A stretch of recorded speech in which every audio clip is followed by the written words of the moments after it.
எனக்கு எங்களுக்கு ஆடிஷன் ஆன உடனே இப்போ ஒர்க் ஷாப் அப்படின்றதுக்கு இல்லைன்னா கேமரா போவோம், முன்னாடி போவோம், ஒன்று கடிச்சிருப்போம். கத்துனாங்கன்னா ஆக்ஷனுக்கு பயம் தான் வரும். ஃபர்ஸ்ட் டைம் உங்களுக்கே நடந்திருக்கும். ன்ற மாதிரி ஆகிடும். ஸோ அந்த மாதிரி ஆகாமல் ஸோ அவங்க ஒர்க் ஷாப்லாம் இது பண்ணிட்டு இருந்தாங்க. இன்றைக்கி நான் அடித்தேன், காலையில் அடித்தேன். ஒரு பேசலாம் ரொம்ப நாள் ஆச்சு அப்படின்னும் போது நான் அப்பையும் மேம் கிட்ட அடித்து நான் என்ன சொன்னேன்னா, மேம் நான் எனக்கு டச் விட்டு போச்சு, நான் இன்னும் கற்றுக்கணும் அப்படின்னு சொன்னேன்.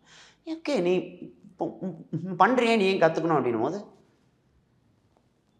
நான் கற்றுக்கிட்டே இருக்கணும் அவ்வளோதான். போது திரும்ப அடுத்த வாரத்துலேருந்து I'm going to start my acting workshops. இப்போ நம்ம முன்னாடி பேசும்போது கூட இந்த ரவீந்தர் சாரை பற்றி நம்ம பேசணும். இப்போ பிக் பாஸ்லாம் கூட போயிட்டு சுட அவர் ரொம்ப அவர் எப்படியாவது ஜெயிக்கணும்னு ஆசை. நிறைய பேர் ஆசைப்பட்டிருப்பாங்க, ஆனால் நான் ரொம்ப ஆசைப்பட்டேன்.